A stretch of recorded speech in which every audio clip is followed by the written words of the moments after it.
Welcome back dear students, this is Aditya Sharma. आज के topic में हम डिस्कस करेंगे सेक्स डिटर्मिनेशन इन ह्यूमन। ये बोर्ड एग्जाम के लिए मोस्ट इम्पॉर्टेंट क्वेश्चन है। So let's get start our topic sex determination in human. Sex determination का मीन्स होता है how do sex of progeny determined. Clear हुआ कि नहीं हुआ? Sex determination means how do sex of progeny means baby determined। इसका means हुआ कि कैसे डिटरमाइंड होता है कि जो भी बेबी है उसका सेक्स मेल होगा या फीमेल होगा। तो जब हम सेक्स डिटर्मिनेशन की बात करते हैं तो इस नेचर में डिफरेंट टाइप के ऑर्गेनिज्म प्रेजेंट होते हैं जिनमें डिफरेंट टाइप से सेक्स का डिटर्मिनेशन होता है। लेकिन मेनली अगर हम नेचर में ऑर्गेनिज्म की बात करते हैं कि जितने भी ऑर्गेनिज्म नेचर में प्रेजेंट होते हैं, इन ऑर्गेनिज्म में 2 टाइप से सेक्स का डिटर्मिनेशन होता है। First one that is the non chromosomal based.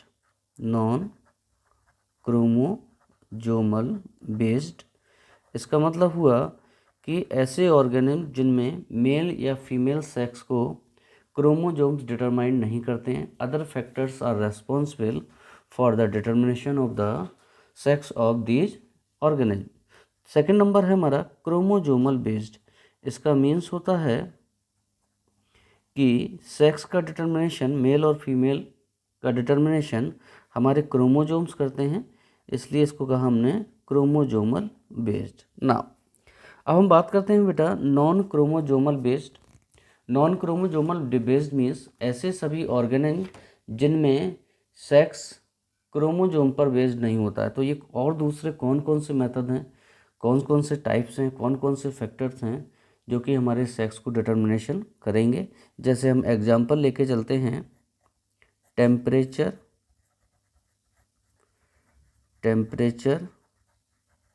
Based sex determination. First one is the temperature based sex determination.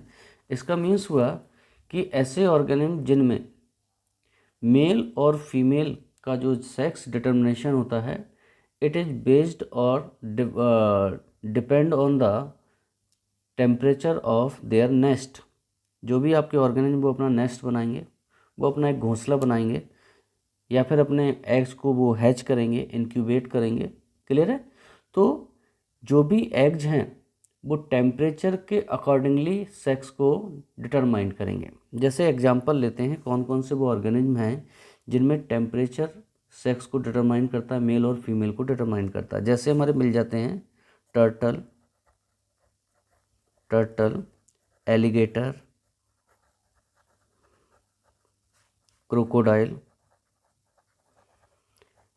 Mostly इनमें सेक्स का डिटर्मिनेशन टेम्परेचर बेस्ड होता है।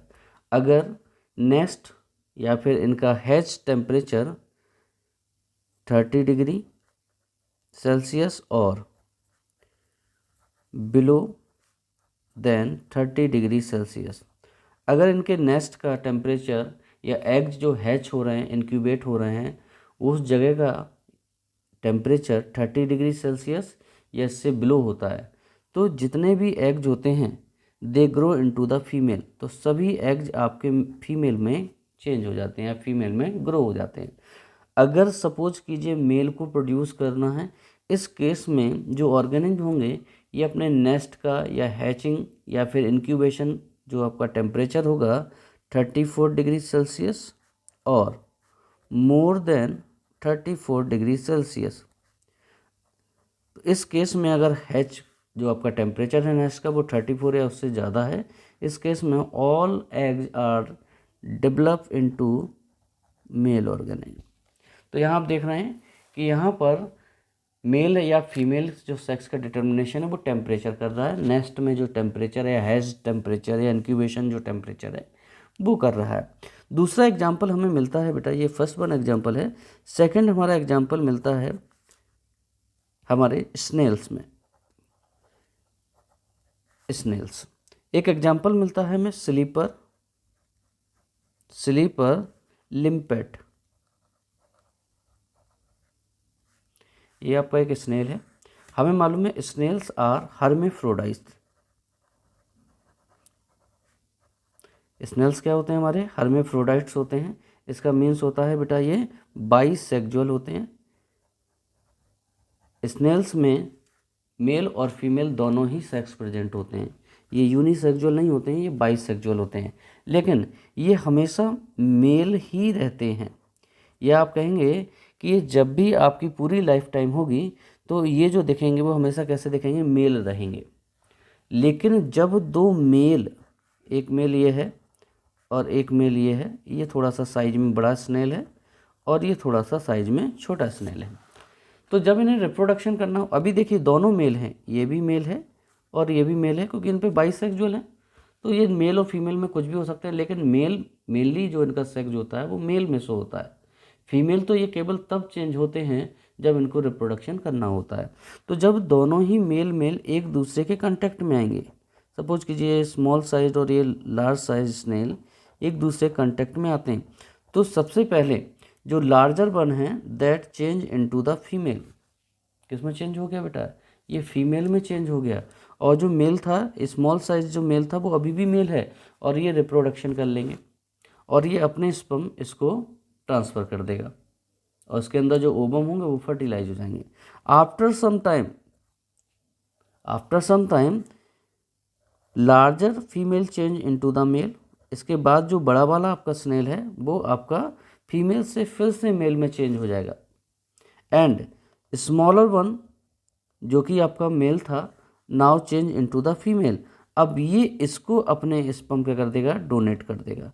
तो आप देख रहे हैं पहले स्मॉलर ने जो फीमेल बना था उसको डोनेट किए थे, अब जो फीमेल था वो मेल हो गया है और जो मेल था वो अब फीमेल हो गया है और अब मेल ने अपने स्पर्म फीमेल को ट्रांसफ़र कर दिया। अब दोनों ही फर्टिलाइज्ड हो चुके हैं और दोनों ही एक दूसरे से क्या हो जाएंगे, अलग हो जाएंगे।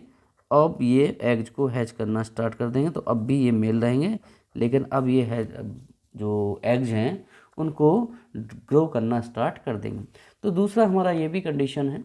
देखिए तो दो आपको एग्जांपल मिल जाते हैं कि नेचर में कैसे हमारे सेक्स को डिटरमाइन किया जाता है। लेकिन जब हम बात करते हैं बेटा क्रोमोजोमल बेस, तो इसमें हमारे आ जाते हैं human and including all other developed organism.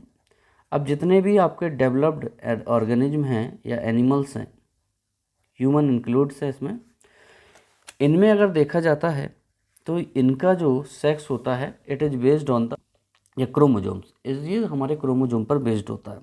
Clear हुआ कि नहीं हुआ? Now start the our topic that is the sex determination in human. अब यहाँ पर क्रोमोजोम सेक्स को डिटरमाइन करेंगे कि बेबी का सेक्स मेल होगा या फीमेल होगा। तो हम देखते हैं बेटा यहाँ पर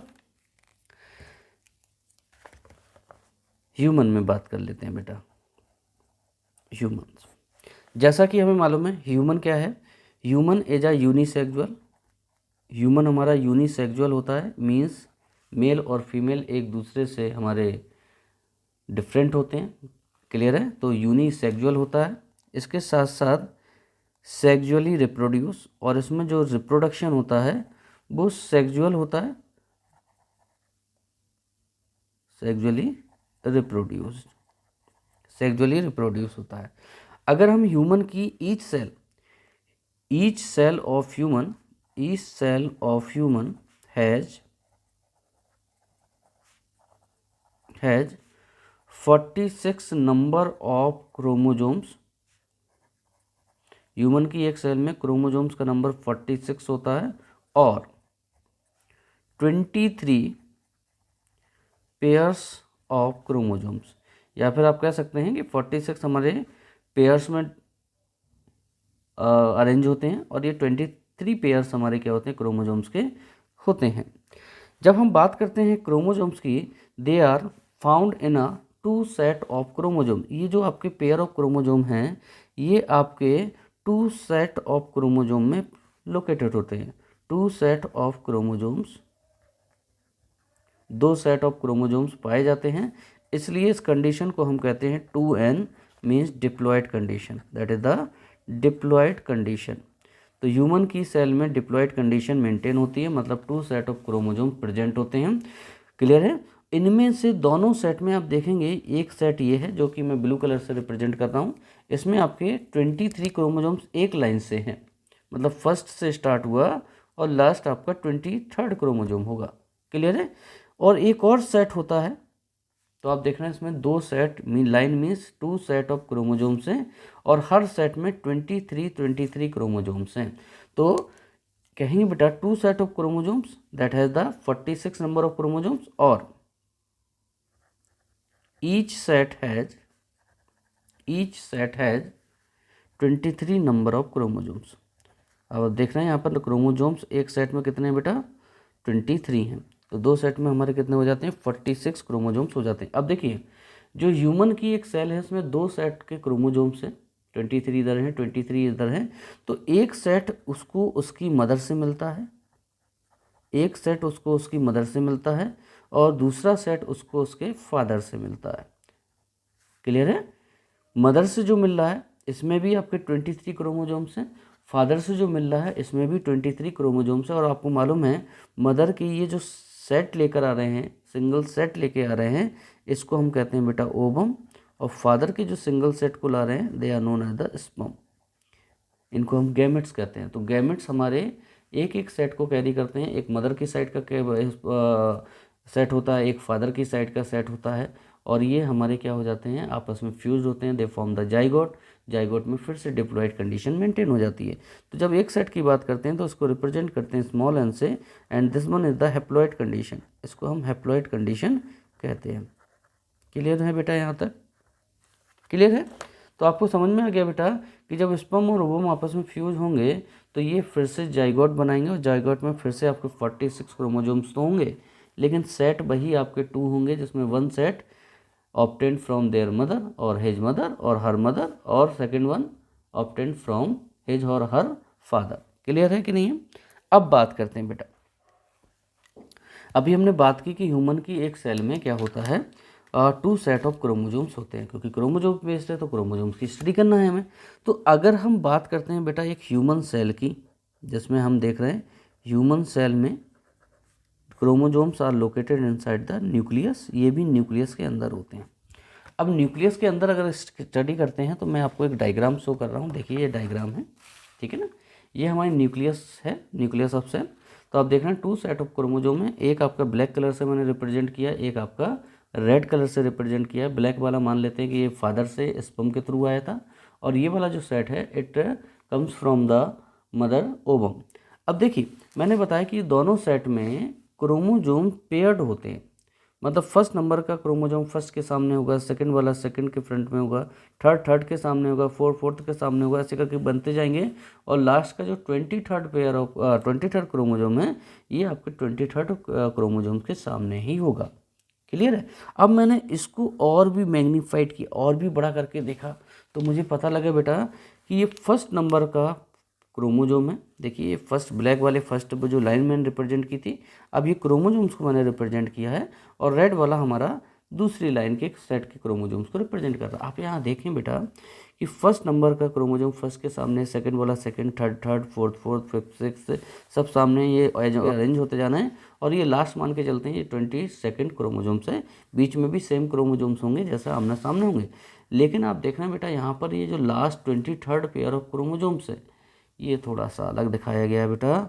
इसमें आप देख रहे हैं दोनों सिमिलर हैं, और जब मैंने बताया था दोनों सेम स्ट्रक्चर के शो करते हैं, that one call the homozygous condition, लेकिन ये हेट्रोजाइगस कंडीशन है। इसमें देखिए एक बड़ा है और एक छोटा है, तो इनको मान लेते हैं हम XX, जो रिप्रेजेंट करते हैं फीमेल को, इनको मान लेते हैं X, और ये माना जाता है Y जो कि मेल को रिप्रेजेंट करता है। क्लियर है?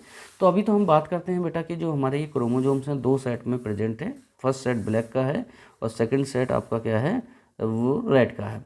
आप देखिए जो पेयर्ड क्रोमोसोम्स हैं वो बिल्कुल एक दूसरे के सिमिलर हैं। क्लियर है? तो मेल और फीमेल में 1 से लेकर 22 नंबर क्रोमोसोम सब बिल्कुल एक से होते हैं। पेयर्ड क्रोमोसोम्स आर सिमिलर, सब क्रोमोसोम्स एक हैं। जब ये स्ट्रक्चर में एक हैं, एक सिमिलर दिखाई देते हैं तो इनको हम कहते हैं autosomes. Auto means similar, Soma means body, मतलब सब सिमिलर हैं। पेयर्ड वाले क्रोमोजोम्स एक दूसरे के सिमिलर हैं, तो इनके द्वारा सेक्स का डिटर्मिनेशन नहीं होता। इनको देखकर आप बता नहीं सकते हैं कि मेल है फीमेल है, इसलिए इनको ऑटोजोम कहा।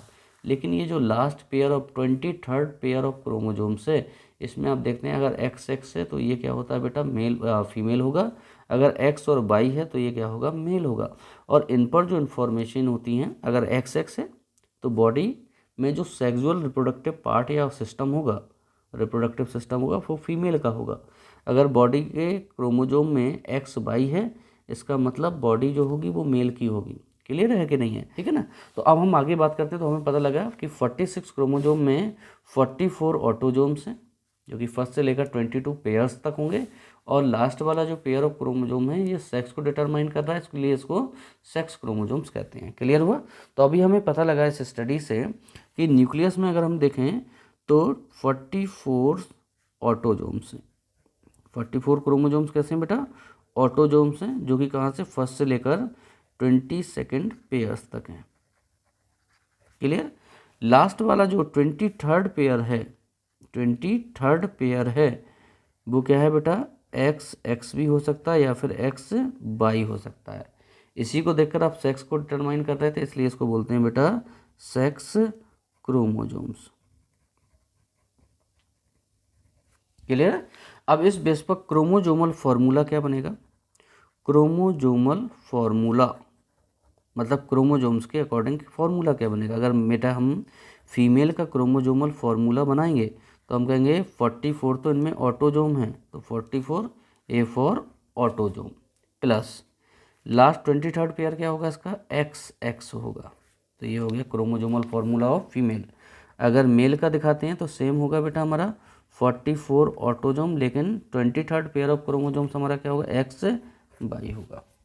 अब आपका है main, how to sex of baby determined in the human. अब देखिए मेंडल्स लॉ पर बात करेंगे। मेंडल्स लॉ जो मैंने आपको बताया था, इसमें ये है बेटा आपकी फादर, ये है आपका फादर और ये है हमारी मदर।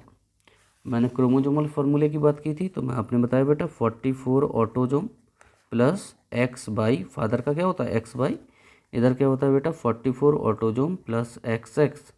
क्लियर। अब मेंडल्स लॉ में मैंने आपको बताया था बेटा कि अगर इनको रिप्रोडक्शन करना है तो सबसे पहले इनको गैमेट्स बनाने पड़ेंगे। गैमेट्स मतलब होता है सेपरेशन, डिप्लॉयड या पेयर्ड कंडीशन सेपरेट हो जाती है, अलग अलग हो जाती है। तो पहले 44 को अलग अलग किया आपने, तो एक सेट में आएंगे आपके 22 ऑटोजोम और दूसरे सेट में जाएंगे 22 ऑटोजोम। क्लियर। अब देखिए एक्स वाई को अलग अलग किया, तो एक एक्स इधर आ गया और वाई आपका इधर आ गया। क्लियर है।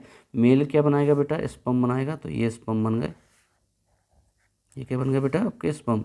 इसमें 23 क्रोमोजोम्स हैं, इसमें 23 क्रोमोजोम्स हैं। अब देखिए 22 तो कॉमन है, तो इसको हम मान के चलते हैं ये एक्स स्पर्म है और ये बाई क्या है हमारा, बाई स्पर्म है। सेम अगर फीमेल की बात करते हैं, मदर की बात करते हैं, मदर की जब बात करते हैं तो इसमें भी 22 ऑटोजोम अलग हो गए, 22 ऑटोजोम अलग हो गए, तो ये हो गया 44 ऑटोजोम। दोनों में एक्स एक्स है, तो एक एक्स इधर आ गया, एक एक्स इधर आ गया। इसका मीन्स ये हुआ बेटा कि जो हमारी मदर होती है वो ओवम बनाती है, ओवम प्रोड्यूस करती है, लेकिन दोनों ही ओवम कैसे होते हैं बेटा, एक्स एक्स होते हैं। तो मदर केवल एक्स टाइप के ही ओवम बनाती है। क्लियर। लेकिन फादर आपके एक्स और वाई दोनों ही टाइप के स्पर्म्स बनाता है। तो देखिए अगर यहीं से पता किया जाए तो मदर किसी भी तरीके से सेक्स को डिटरमाइन नहीं कर सकती, क्योंकि उसके पास तो एक्स है। अब हम देखना एक्स के पीछे अगर एक्स आएगा तो ये फीमेल हो जाएगी, अगर एक्स के पीछे वाई आता है तो बेबी कैसा होगा बेटा, मेल होगा। तो हमारे स्पर्म्स रिस्पॉन्सिबल हैं, ओवम रिस्पॉन्सिबल नहीं है। क्लियर है। तो कैसे हुआ ये, देखिए जरा, देखिए when the X sperm of male fused with the और fertilised with the X ovum of female. तो अगर ये आपस में फ्यूज होते हैं तो आपको मालूम है कि जब ओवम और स्पर्म आपस में फ्यूज होंगे दे फॉर्म द जाइगोट। तो ये क्या बनाएंगे बेटा, आपका जाइगोट बनाएंगे। जाइगोट से एम्ब्रियो और बेबी बनता है। अब देखिए इन फ्यूज होने का मतलब ये दोनों प्लस हो गए।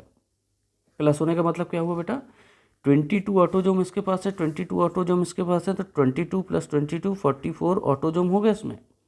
प्लस लास्ट में क्या मिल रहा है आपको, ये एक्स है, ये एक्स है, इसका मीन्स हुआ एक्स एक्स। तो आप पीछे देखेंगे क्या है, एक्स एक्स है, इसका means zygote grow into a girl baby. Zygote क्या होगा, गर्ल बेबी में चेंज हो गया।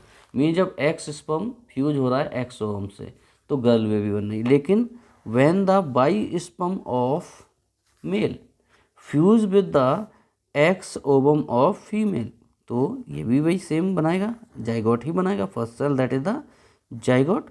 लेकिन जब इनको प्लस किया आपने 22 + 22 44 ऑटोजोम, प्लस यहाँ पर मिल रहा है बाई और यहाँ मिल रहा है आपको एक्स, तो x by mean zygote grow into a boy baby. Clear हुआ कि नहीं हुआ बेटा?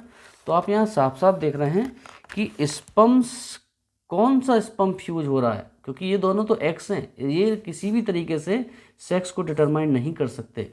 लेकिन यहाँ देखिए, अगर एक्स फर्टिलाइज हुआ तो गर्ल बेबी बनेगी, अगर आपका बाई फर्टिलाइज हुआ एक्स से तो आपका बॉय बेबी बनेगा। Means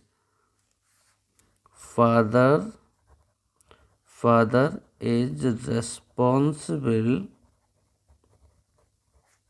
for sex determination in human, because क्यों है, because he produced X and Y types of sperm. Clear है बेटा? Mother is not responsible because she produced only X types of ovum। Clear है?